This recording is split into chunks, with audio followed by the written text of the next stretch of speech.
Shalom, shalom, bienvenidos a nuestra pues enseñanza semanal de la Parashat Hashavua. Esta semana tenemos Parashat Bo, Ben, y pues es de Éxodo 10, 1 al 13 y 6. Mi hermano Lalo, buenas noches, ¿cómo te encuentras? Shalom, shalom, buenas noches a todos, buenos días, buenas tardes a todos nuestros audientes que nos están escuchando por ahí. Saludos para todos. Entonces esta semana pues concluimos las dos últimas plagas, mi hermano, y también hablamos de la Pascua de Pesaj, ¿correcto? Sí, lo que vamos a estar viendo durante esta parsha, Así lo de es, mi hermano. Pesach, lo del mes de Nisan. No sé si quieres que empecemos de una vez con la octava plaga de la langosta. Claro que sí, esta parasha es muy interesante.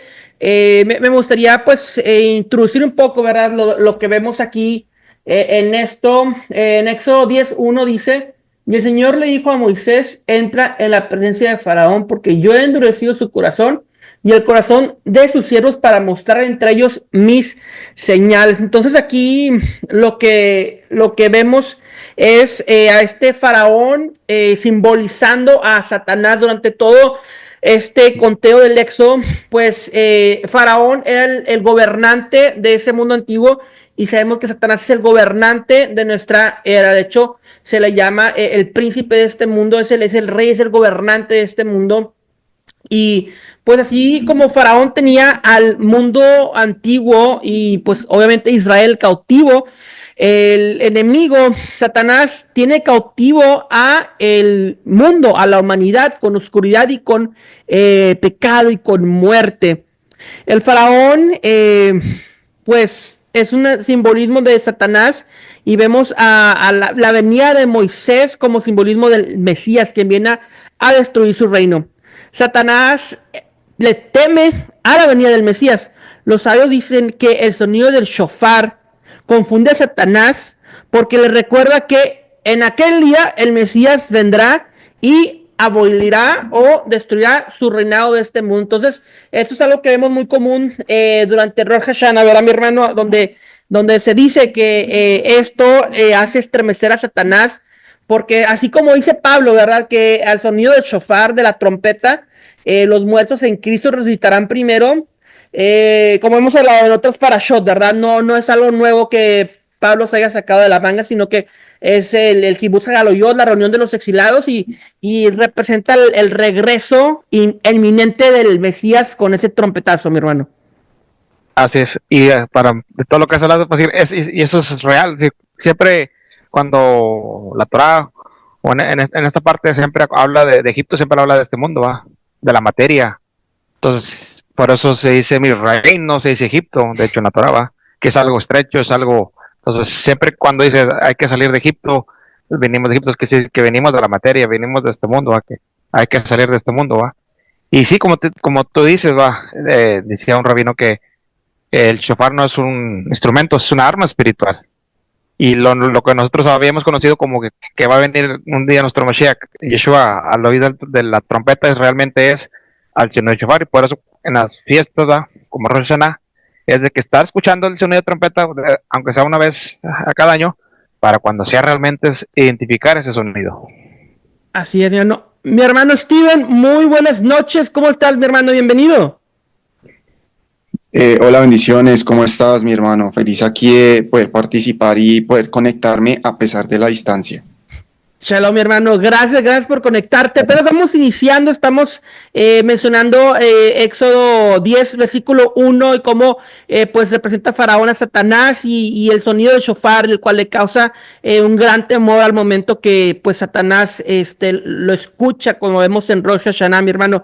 Estamos iniciando la parasha Bo, y pues iniciamos en el 10:14, donde concluyen las dos últimas plagas, y aquí vemos la plaga de las langostas, ¿correcto? Ok, no, tremendo. Sí, la de las langostas que también les llaman arbe, ¿no? Que son pues como le dicen, las enormes enjambres de langostas y bueno, ahí como dice la escritura que cada vez el corazón de Faraón se iba endureciendo, y bueno, ahí sabemos que se ve prácticamente la manifestación del poder de Dios ahí. Así es, mi hermano. En el versículo 14 dice, y subió la langosta sobre toda la tierra de Egipto, y se asentó en todo el país de Egipto en tan gran cantidad como no la hubo antes ni la habrá después. Yo lo que quiero destacar es como se dice, cuando le dijeron, les dijo el faraón va a Moisés, oye, nada más vayan ustedes y no vayan tus hijos ni tus esposas, a tus mujeres. Siempre tenemos que llevar a la familia a escuchar la palabra, es decir, no podemos apartarlos, no podemos, o nomás es para nosotros, no, esto es algo familiar, ¿verdad? Para que se siga transmitiendo la Torah a través de nuestras generaciones. Y de esta plaga, es decir, quedaron después de todas las plagas que había sucedido, que habíamos hablado en la parcha pasada. Y la última que fue el granizo, va a decir, casi no quedaba, así quedaba muy poca vegetación, quedaba muy poco alimento. Todo lo que le advierte Moisés a Faraón, dicen que todos sus consejeros le dijeron, oye, y aún no hizo, y como tú dices, dice la palabra, nunca más volvió a ser el mismo Egipto. Tremendo. Así es, mi hermano. Las profecías No, de y Joel... este menú también está también, qué pena, está también mirando en lo que ustedes estaban analizando. Si nos damos cuenta ahí, ya eran las tres últimas plagas, las langostas, las tinieblas y ya la última que era la de los primogénitos. Y prácticamente podría decirse que ese imperio ya estaba destruido. Y asimismo lo que estaban diciendo ahorita es como entrar a negociar con el enemigo, y sabemos que Dios no entra a negociar con alguien que va en contra de sus principios y de su ley.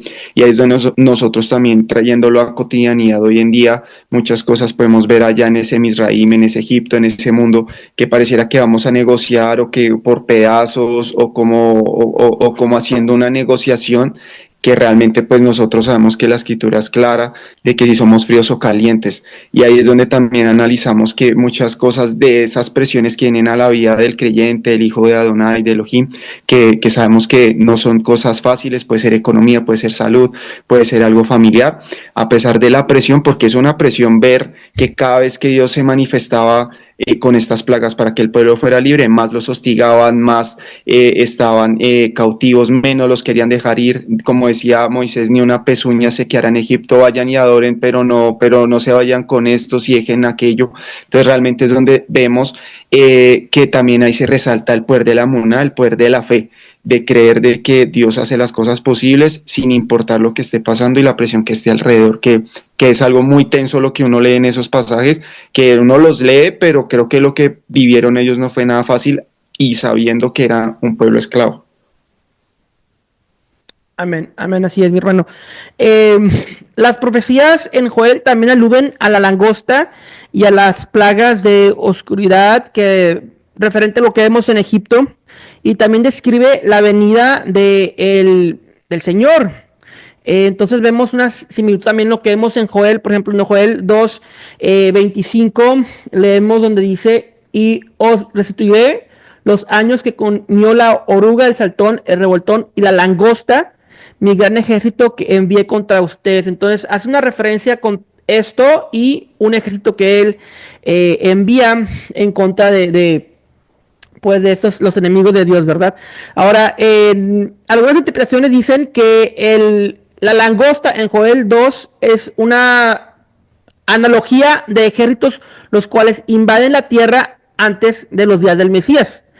Por lo tanto, el día del Señor implica una profecía inminente de Joel en el contexto la cual está apuntando al fin de los tiempos, cuando Gog y Magog vendrán en contra del pueblo de Israel, así como vemos en Joel 2:11, donde dice, y el Señor dará su orden delante de su ejército, porque muy grande es su campamento, fuerte es el que ejecuta su orden, porque grande es el día del Señor y muy temible, ¿quién podrá soportarlo? Así es. Y Digo, bueno, no sé si alguien, nada más para concluir esto, en el libro de Apocalipsis también vemos un ejército similar, La langosta hace referencia a un ejército el cual vendrá a causar daño en la tierra antes de la venida del Mesías en los últimos días. Los ángeles soltarán ejército de langosta. Entonces vemos también eso en Apocalipsis 9 del 7 al 9. Déjame nada más lo leo para concluir esta pequeña exposición. Apocalipsis 9 del 7 al 9, donde dice: el aspecto de la langosta era semejante a caballos preparados para la guerra. En las cabezas tenían como coronas de oro, sus caras eran como caras humanas, tenían cabello como cabello de mujer, sus dientes eran como leones, tenían corazas como corazas de hierro, el ruido de sus alas era como el estruendo de muchos carros de caballos corriendo a la batalla, tenían colas como de escorpiones y también aguijones en sus colas, tenían poder para dañar a los hombres durante 5 meses y tienen por rey sobre ellos el ángel del abismo, cuyo nombre en hebreo es Abadón y en griego Apolión. Entonces, definitivamente como habíamos mencionado, ¿verdad? Las plagas que vemos en el Éxodo están haciendo referencia y son un prototipo de lo que ocurrirá también en los fines de los tiempos. En este caso, las langostas, como insectos en Egipto, hacen referencia a ejércitos que vendrán a invadir a Israel en los últimos tiempos, en el día del Señor.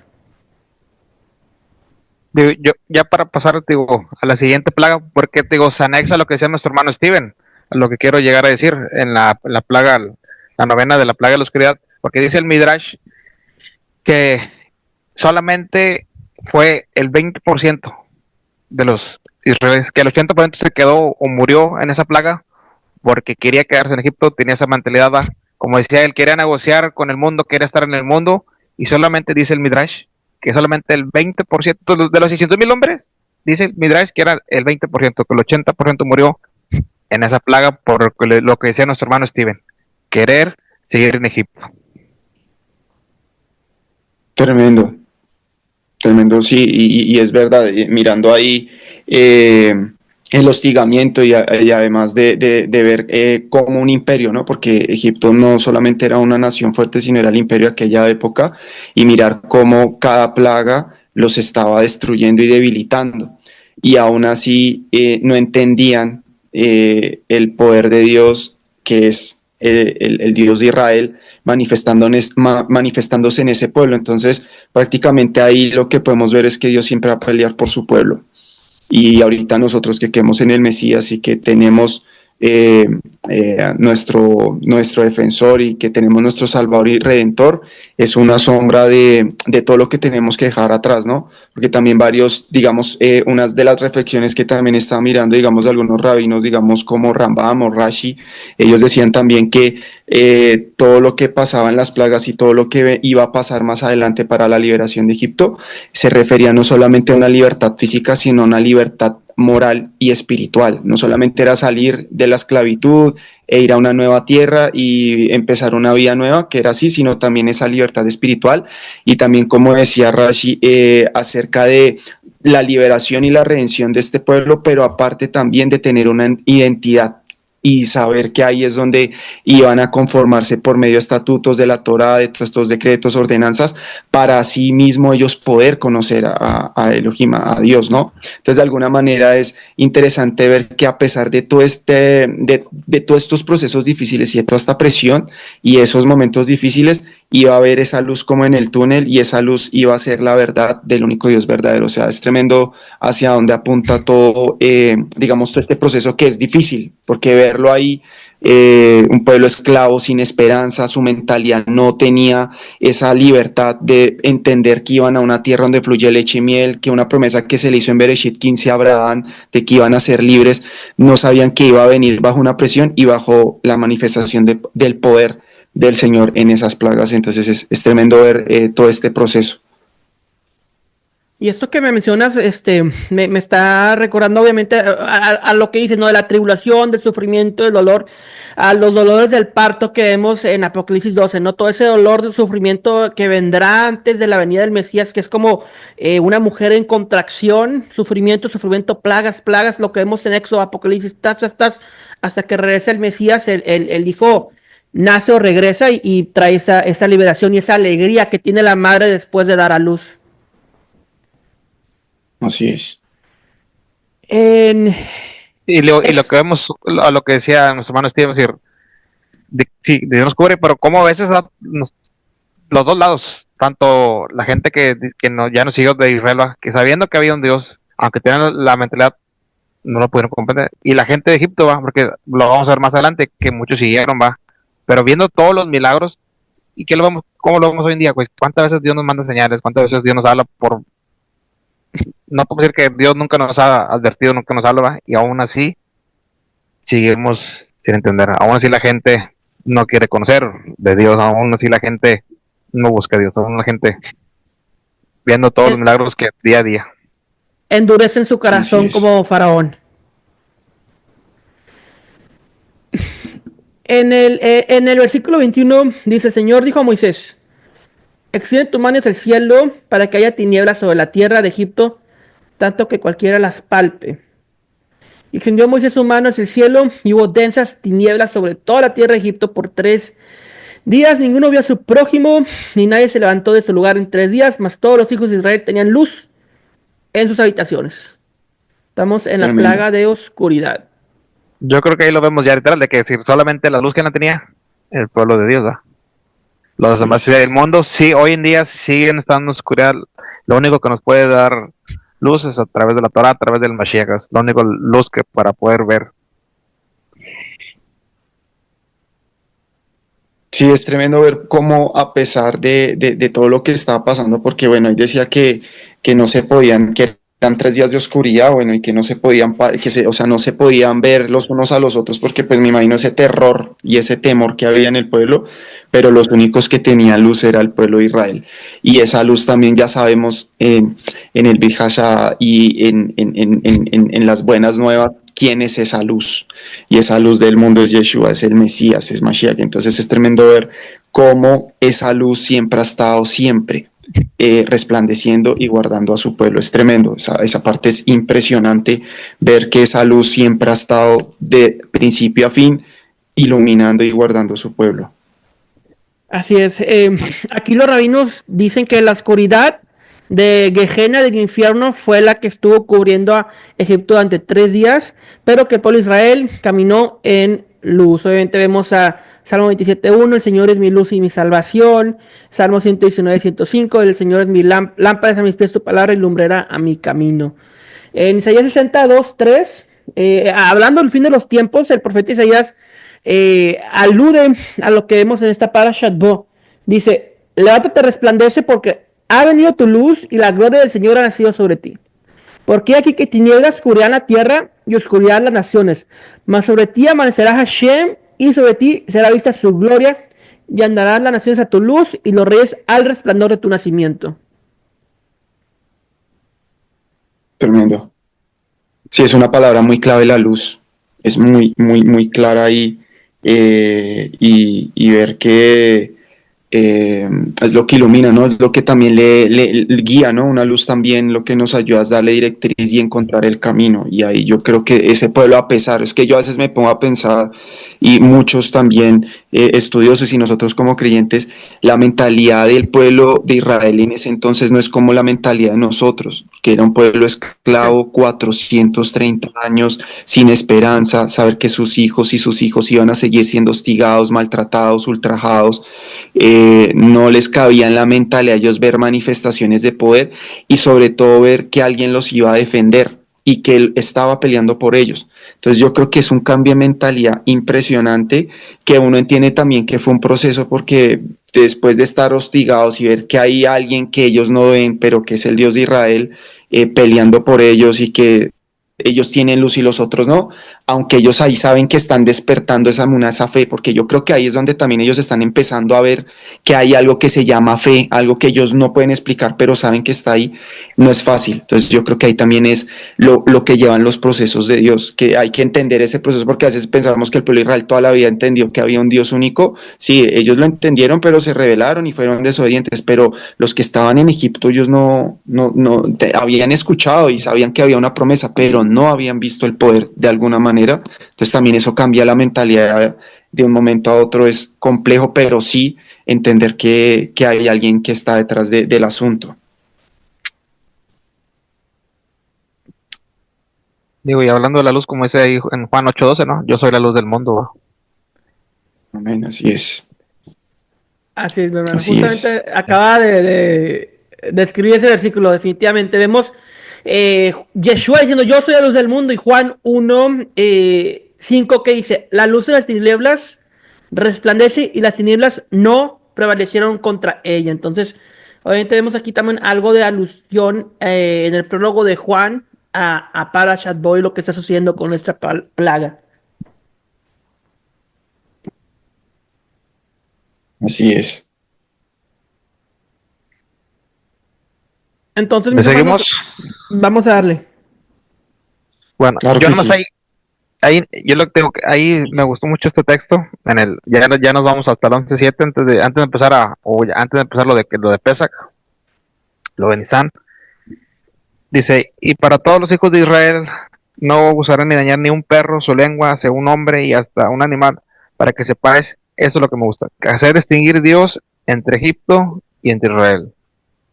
Sí, porque si por ejemplo, pudieron haber dicho, o hasta hoy en día, oye, pues el granizo, todas las demás pudiera haber una explicación lógica, una explicación, pero todo se relaciona. Pero cómo la siguiente plaga iba, cómo poder algo saber quién era el primogénito, va.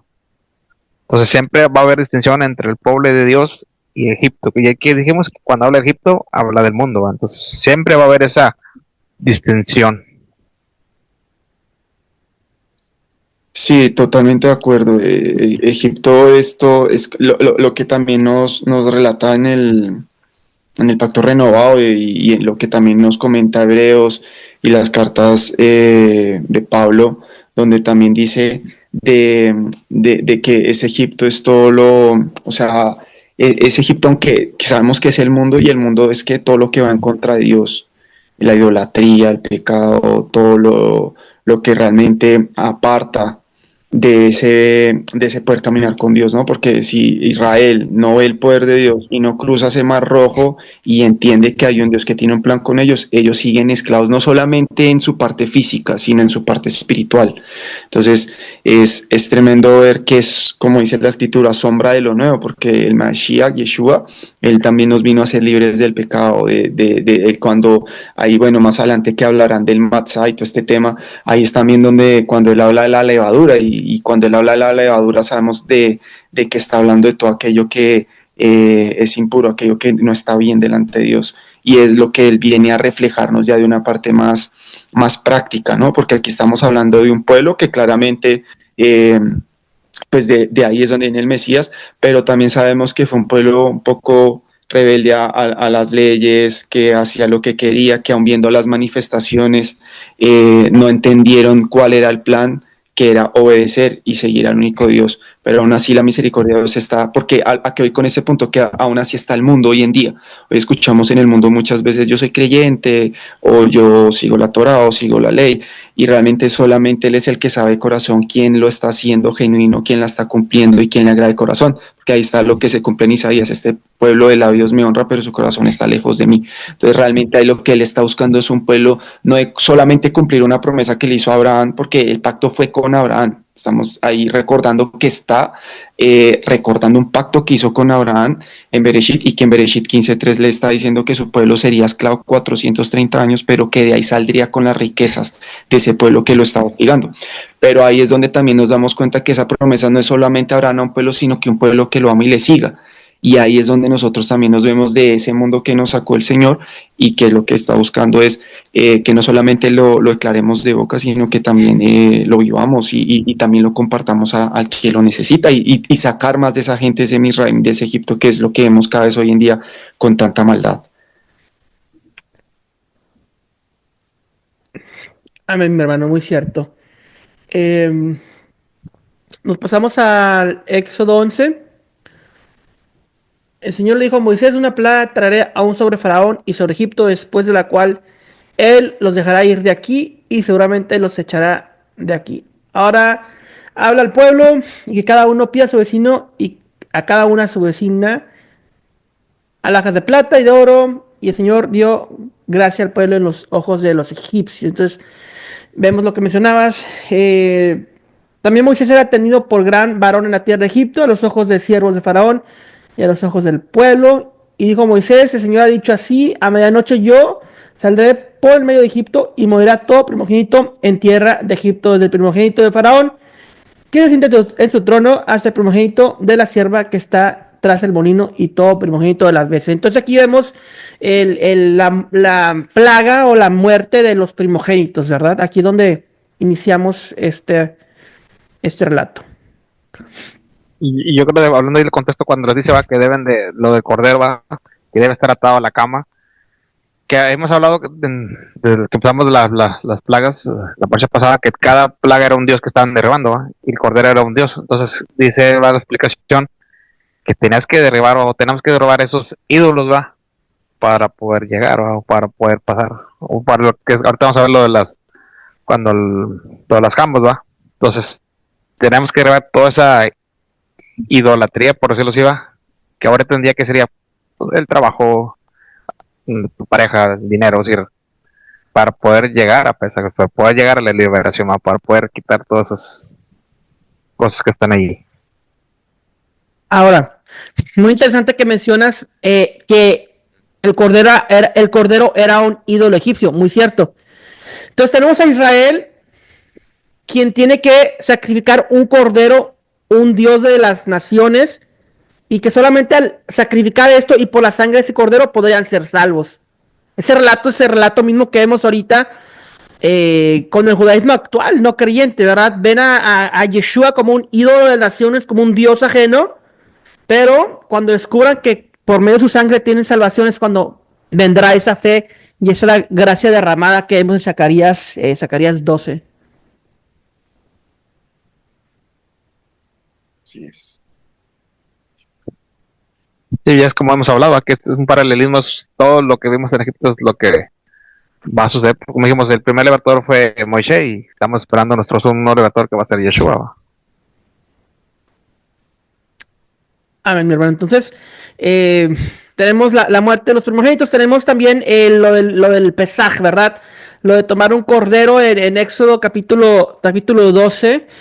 Inicia el versículo 2 donde les dice, ¿verdad? Este mes sea el primero para ustedes, sea el primer mes del año. Entonces aquí sí me gustaría hablar un poco acerca de los calendarios, ¿no? Porque hay un gran argumento y un gran debate por allá en redes sociales de los calendarios, que si ese es el calendario correcto, que si ese es el incorrecto. La cuestión es que hay diferentes años nuevos para diferentes propósitos. Incluso en nuestra cultura, ¿no? Tenemos un año fiscal, tenemos un año escolar, tenemos diferentes tipos de años por los cuales lo regimos nosotros. Igual con aquellas personas en su cultura, tienen diferentes calendarios para diferentes funciones. Uno no contradice a otro. Rosh Hashanah no contradice a Nisan. Uno son calendarios para propósitos diferentes. Yo creo que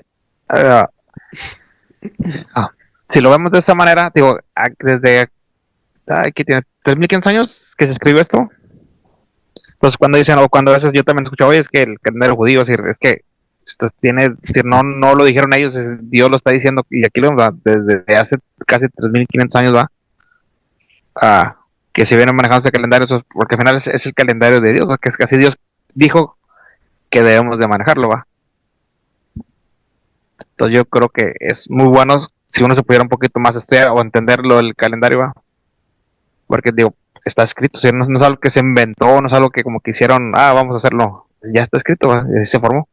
Que sabemos que aquí dice, va, desde a partir de aquí se contó que va a ser el Nisan el mes 1, pero sabemos que en Chirre cuando estemos Rosh Hashanah, hice el año nuevo, ¿va? La creación de Adán.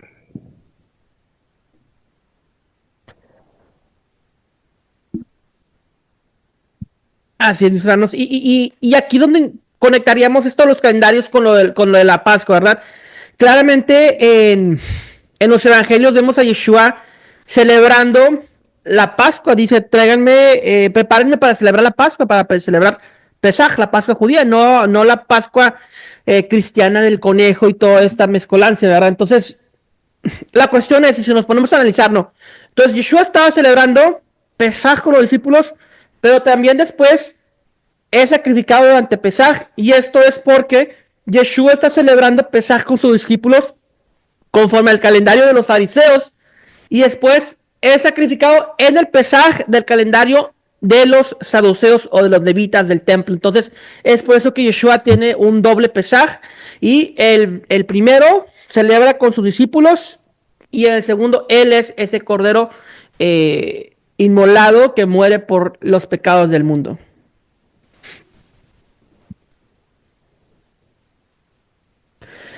En Y Éxodo una de 2, dime, brother. las explicaciones que dice que pues él pudo haber querido que pasara eso en cualquier momento, va, pero quiso hacer la conexión entre Pesach, lo que tú dices, lo del cordero, todo al final estaba planeado por él, para que sucediera en esa fiesta.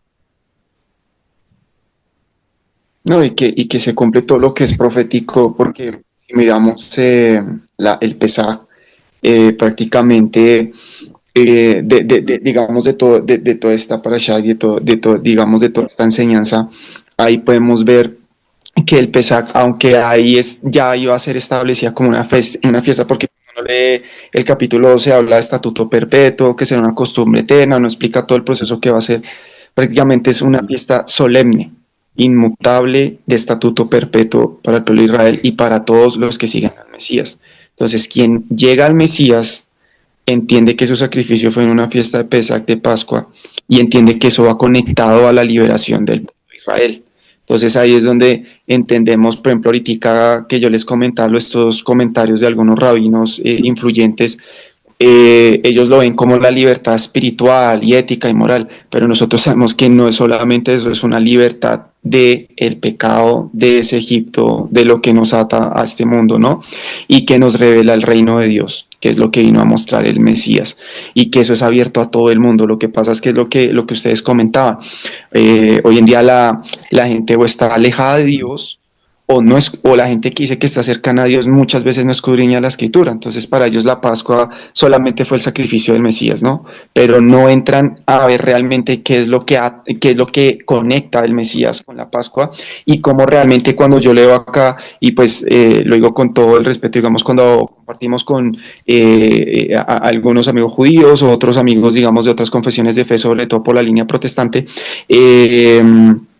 ellos, cuando dice, es que aquí dice estatuto perpetuo, llega y dice el extranjero, el que se le une a ustedes, ¿no?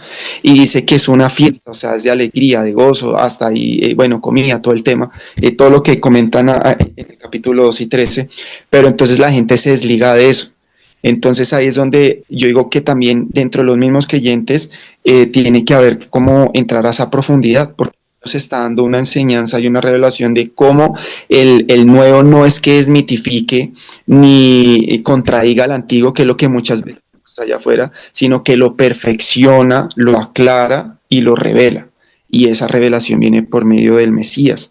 Entonces es tremendo ver que esa conexión es la que nos lleva a recordar de que ese pueblo fue libre de la esclavitud. Ahora somos libres del pecado, somos libres también de muchas ataduras, tanto físicas, emocionales, intelectuales, y que realmente esa es la redención verdadera, que es la única que nos puede dar el Hijo de Dios. Entonces, sí, mi hermano Steven, tenías muy cierto en lo que mencionabas. Aquí en 1 Corintios 5, el apóstol Pablo invita a los gentiles de Corinto a celebrar la fiesta de Pesaj. Dice, en el 6 inicia, no es vuestra jactancia, y lo dice, no sabe que un poco de levadura leva toda la masa. Obviamente está haciendo referencia al matzot, ¿verdad? Límpiense pues de la vieja levadura, para que sea nueva masa sin levadura como son, porque nuestra Pascua, nuestro Pesaj, que es Cristo el Mesías, ya fue sacrificado por nosotros. Así que celebremos la fiesta no con la vieja levadura, ni con levadura de malicia ni de maldad, sino con matzot, pan sin levadura, de sinceridad y de verdad. Entonces, aquí Pablo está invitando a los gentiles a celebrar Pesaj, esta festividad. Yo no Así quiero decir es. que al final, ¿qué es lo que hace la lavadora? Infla, ¿va? Entonces, ¿qué nos da a entender? Es bajar, va, nuestro orgullo, nuestro ego, ¿va? Como personas, va. Ey, baja eso. Y hasta cierto punto, Exacto. dime, mi hermano Steven. No, dale, tranquilo, qué pena. Digo, hasta cierto punto el mundo cristiano celebra lo que es la cena del Señor, ¿no? Hasta donde ellos llegan a comprender lo que es que en realidad está sucediendo aquí. Entonces, se cumple hasta cierto punto en ellos. Más sin embargo, debemos de comprender que en realidad lo que está haciendo Yeshua está haciendo un ceder completo de esta festividad, la Pascua judía. Sí, yo quería anclarlo acá con lo que está en 1 Pedro capítulo 1, versículo 18. Y dice, y sabiendo que fuisteis rescatados de vuestra vana manera de vivir. A eso yo lo relaciono con Egipto, ¿no? Con el Misraim, con todo lo, digamos, todo lo que nos lleva al pasado, ¿no? La cual recibiste de vuestros padres, no con cosas corruptibles como oro o plata, sino con la sangre preciosa de Mashiach, como de un cordero sin mancha y sin contaminación, ya destinado desde antes de la fundación del mundo, pero manifestado en los posteros tiempos por amor de vosotros, y mediante el cual creéis en Dios, quien le resucitó a los muertos y le ha dado gloria para que vuestra fe y esperanza sea en Dios. O sea, tal cual es como cuando uno empieza a armar un rompecabezas. Miramos lo del éxodo y todo el proceso, y ahí dice que esto ya estaba planificado y en la mente de Dios antes. O sea, esto ya sabía que después de esta Pascua, de libertar ese pueblo, ya venir una Pascua que iba a libertar no solo el pueblo de Israel, era la humanidad entera del pecado, la salvación, y ahí es donde lo relacionamos con esa mancha sin arruga, porque también cuando leemos Éxodo 12 dice que el cordero o lo que se vaya a dar en sacrificio tiene que estar en perfecto estado, sin defecto, no amancillado, maltratado, bueno, que esté con algún problema el cordero, y es donde nos damos cuenta que ese cordero, ahí cuando leemos, digamos, en el versículo 3 y 4, dice que rescataba a las familias, por cada familia un cordero, ¿no? Y si la otra familia era muy pequeña, se unieran. Entonces quiere decir que cada cordero redimía a una familia. Acá hay un cordero que es Mashiach, que es Yeshua, que es el Hijo de Dios, el cual nos rescató a una familia, no solo al pueblo de Israel, a la humanidad entera. Entonces es donde vamos entendiendo la dirección de cuál fue el plan de Dios con el pueblo de Israel para darle revelación y dar esa luz a lo que iba a ser el sacrificio del Mesías, pero a la humanidad. Y como sabemos que dice la Escritura, de los dos pueblos hizo uno. Eso quiere decir que redimió tanto a judíos como a gentiles, como a toda la humanidad. Entonces es tremendo ver cómo se ancla a lo del Pesaj. Y la profecía más poderosa, mi hermano, que en mis pláticas con muchos judíos que llegaron a creer en Yeshua, la mayoría de ellos mencionan Yeshayahu 53, Isaías 53, verso 6, todos Sí. nosotros nos descarriamos como ovejas, cada cual se apartó por su camino, mas el Señor cargó en él, en Yeshua, el pecado de nosotros. Angustiado él y afligido, no abrió su boca, como un cordero fue llevado al matadero, y como oveja delante de sus trasquiladores, enmudecido, y no abrió su boca. Entonces fíjate cómo Isaías incluso menciona al cordero, asociando a este siervo sufriente como un cordero. Y bueno, sabemos que en Isaías Claro. 53 está codificado cada 22 letras donde dice Yeshua Shemi, Jesús, Yeshua es mi nombre. Entonces Isaías 53 nos está revelando a Yeshua diciendo, Yeshua es mi nombre, yo soy ese siervo sufriente, aquel que es como un cordero llevado al matadero.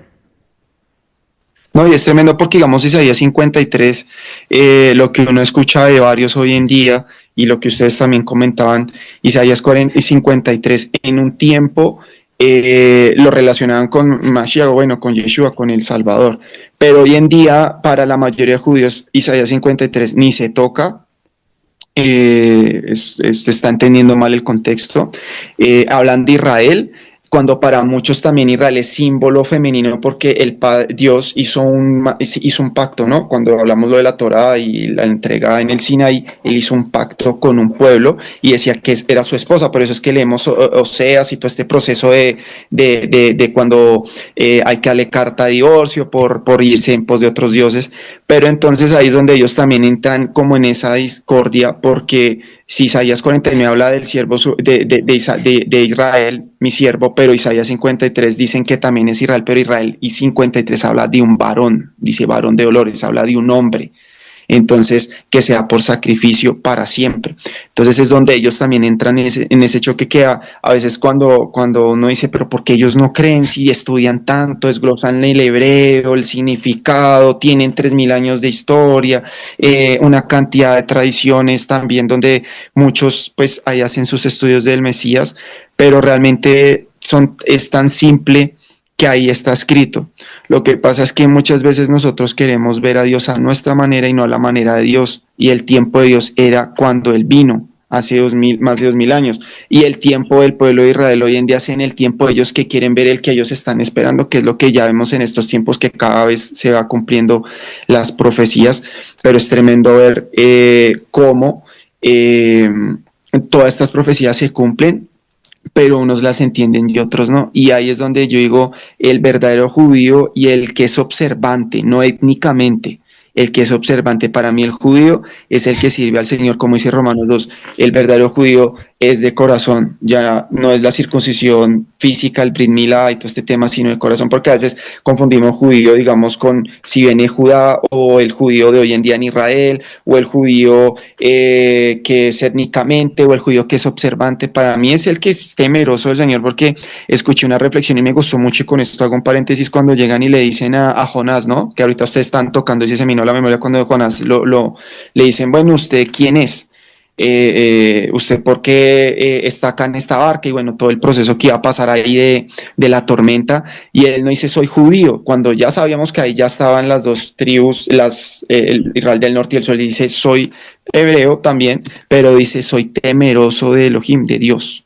O sea, él entendió que no era decir soy de un pueblo y hago lo que quiera, sino soy un temeroso de Dios. Eso es lo que lo identifica a él, y para mí ese es el judío, el que sigue los mandamientos, la Torá, la escritura, que a veces nos venden allá afuera como que esas tradiciones las tenemos que abrazar nosotros, pero la escritura es clara que es el temeroso del Señor, y es tremendo, porque él no dijo soy judío para decir uy, es creyente, no, es temeroso de Dios, y ahí es donde yo creo que Dios está buscando hoy en día también temerosos de Dios y seguidores de su Hijo. Sí, esta asociación de la circuncisión del corazón, definitivamente yo pienso que Pablo la conecta con Romanos 11, ¿no? Cuando nosotros siendo injertados al olivo natural nos convertimos en Israel en un nivel espiritual. Solamente para regresar un poco a lo que mencionabas, hermano, de los judíos no creyentes en Yeshua, Isaías 53. La sinagoga que fuimos, donde fuimos en Rosh Hashanah, una sinagoga reformista que no creen en Yeshua. Yo, la vez anterior que había ido hace como 2 años, esa sinagoga, Steven, reformista, no creyente, fui y estaban haciendo un estudio de la parasha semanal. Entonces, había como una señora como cristiana o algo, que estaban como que ellos adoctrinándola porque estaban atacando todos los aspectos de Yeshua.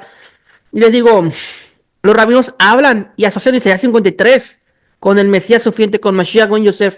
Esto lo vemos en el Zohar, lo vemos en el Talmud, donde le hablan, la asocian al Mesías como el Mesías leproso, y citan incluso Isaías 53 en Talmud y en el Zohar y en otros midrashim rabínicos. Entonces, lamentablemente, los judíos que dicen que Isaías 53 no habla de Yeshua son judíos que desconocen su misma literatura, porque los mismos rabinos lo asocian con el Mesías sufriente.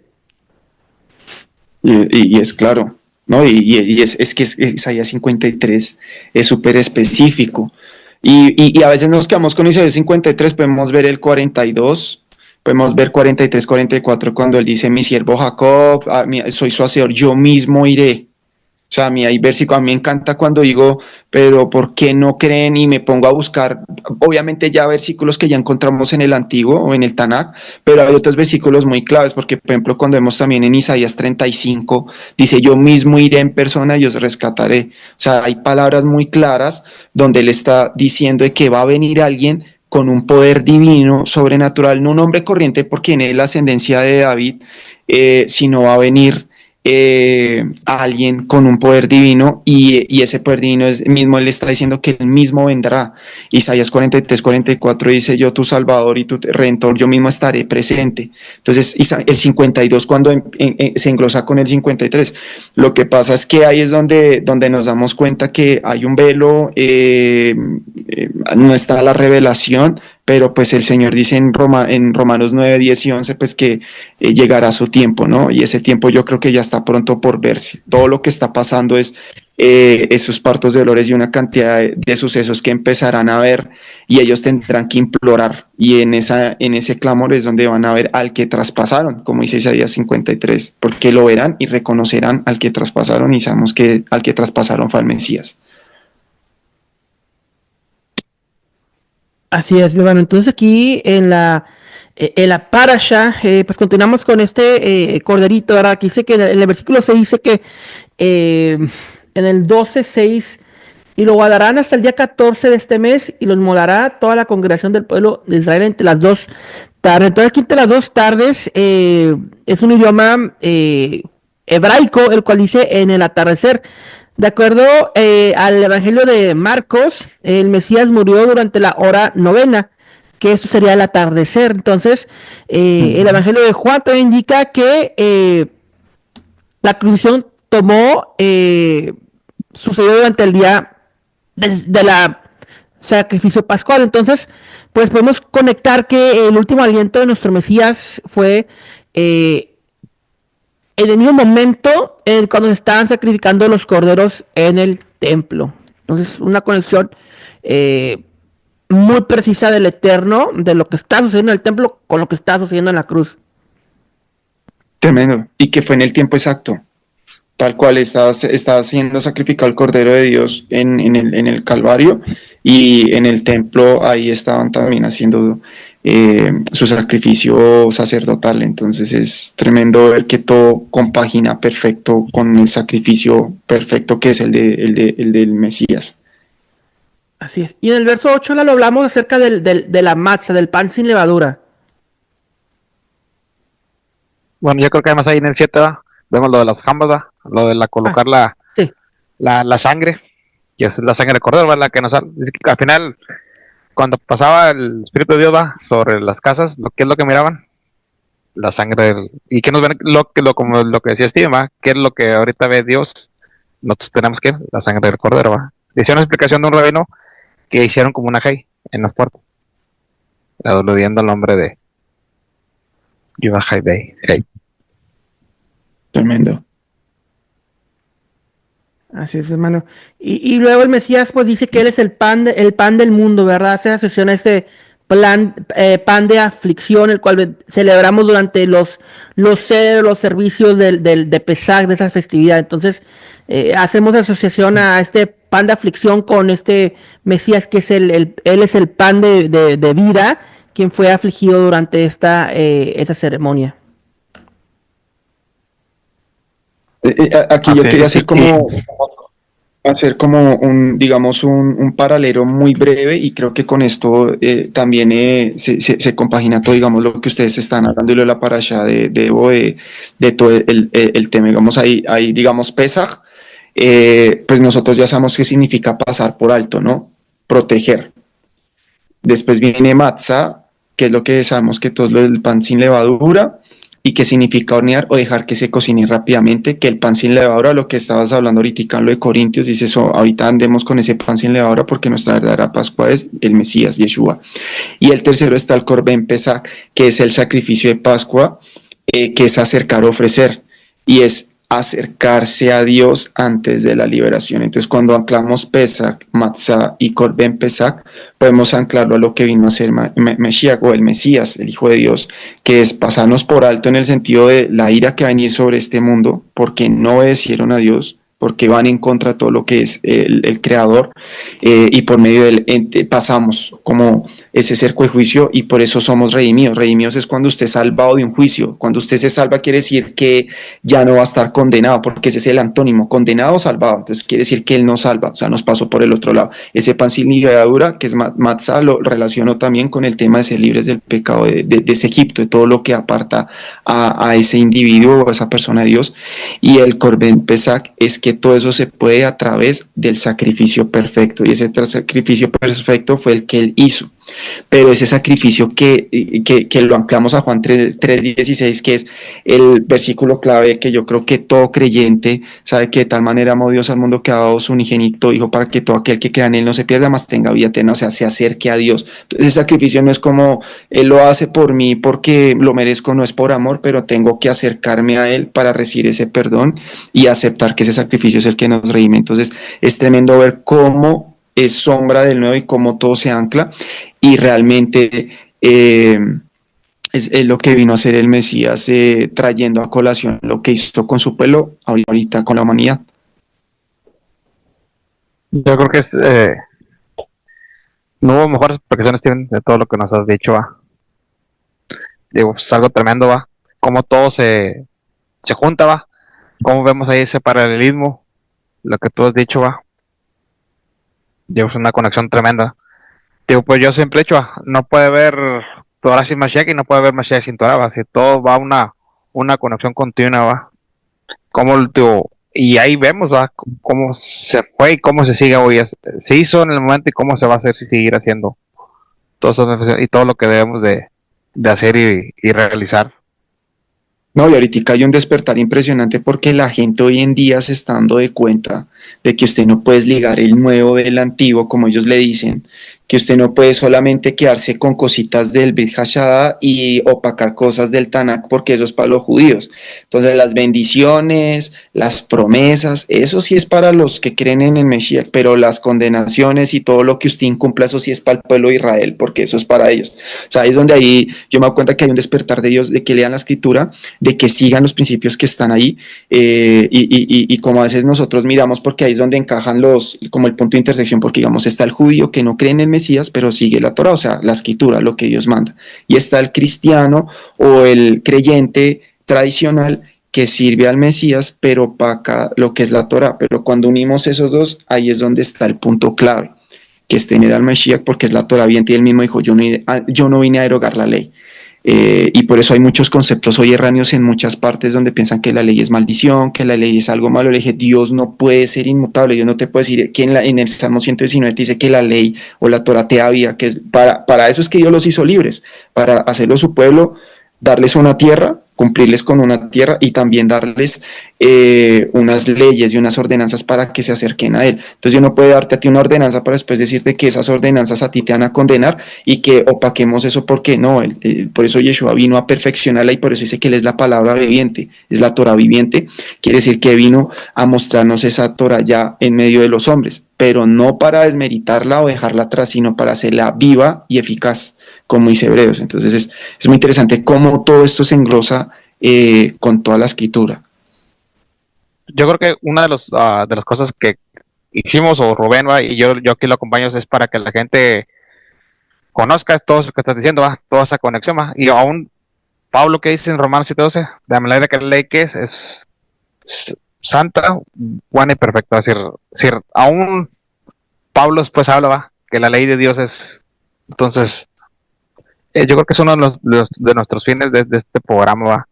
Que la gente sepa, ¿va? Yo escuché una vez de un rabino que decía, es que al final, desde Génesis hasta Apocalipsis, es decir, malamente hubo esa como división, pero es que al final, para nosotros, ¿va? Que ya lo entendemos, es un solo libro, ¿va? Es decir, todo es, no hay viejo, no hay nuevo, todo es el mismo Tanaj o Torah, lo podemos decir. Y para mí, yo creo que es toda la Torah, es decir, desde Génesis, por eso decir, hasta Apocalipsis. Así es, claro que sí. Sí, no, definitivamente la Torah está vigente, la vemos en Jeremías 31, Hebreos 8:10. Simplemente saber cómo aplica la Torah para cada ser humano. Continuamos, me gustaría, ¿tienen algo referente a lo que estamos viendo aquí en la Parashat Bo, a los elementos del Seder? En el versículo 8 vemos las hierbas amargas, ¿verdad? Que se tienen que celebrar, que son parte de lo que la Torah comanda, para que sean parte del Pesaj, y lo usamos durante el Seder también.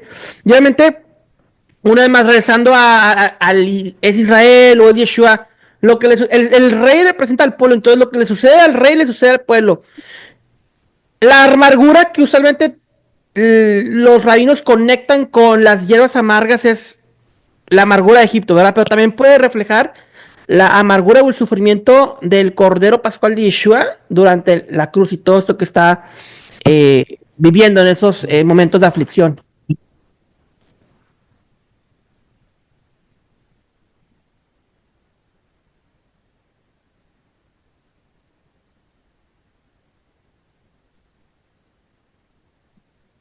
¿Sí me escuchan?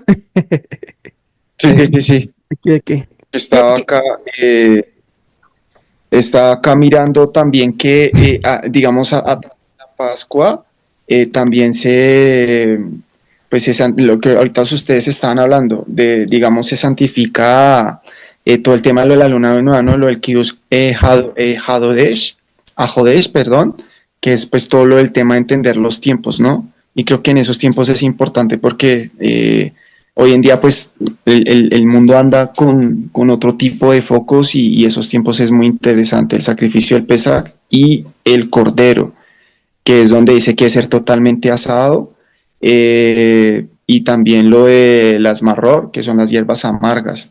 Y también sí, pienso igual que Rubén, que es como recordar todo ese proceso, tanto como lo del sacrificio que hizo el Mesías, así como también recordar todo ese agravio que pasó el pueblo de Israel, porque cuando vemos el pueblo de Israel más adelante, cuando es desobediente y cuando hace todo lo contrario al Señor, Él siempre les recalca que Él fue el que los sacó de la servidumbre y de las tareas pesadas de Egipto. O sea, siempre les recuerda, ustedes no están donde están si no fuera porque cumplí una promesa o un pacto a Abraham de que les iba a dar una tierra, pero que ustedes se iban a comprometer conmigo. Entonces, eso es como el paralelo con un matrimonio, ¿no? Que los dos están de acuerdo y que el uno se va a respetar con el otro y que se van a amar y, bueno, y que van a cumplir un pacto, ¿no? Para toda la vida. Y es donde vemos que hay el pueblo va y hace otras cosas, pero el Señor siempre cumple su promesa. Entonces es donde entendemos que el tema de Pesaj es el hecho por excelencia del Tanakh, donde se refleja y se consolida, y yo creo que se esclarece a la humanidad, no solo al pueblo de Israel, a la humanidad por medio del Mesías, porque en este entonces solamente eran un pueblo, pero ya hoy en día sabemos que ese cordero no fue para redimir solamente al pueblo de Israel nuevamente, ni por este estilo, sino a la humanidad de esa levadura que es el pecado y de todo ese pasado pues de esclavitud que ya pues sabemos que es lo que es el mundo.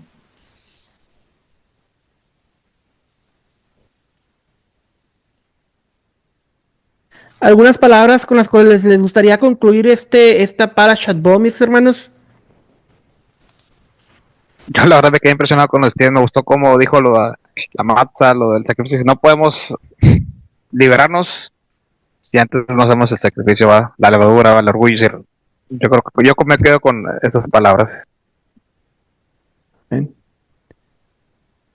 Yo puedo concluir es que Yeshua es el Cordero perfecto, sin mancha y sin arruga, que Él es el sacrificio perfecto que nos reconcilia y nos acerca al Padre, que nos revela esa relación íntima con Él, ese abacados, ese Abba Padre que siempre está dispuesto a acercarse al humano.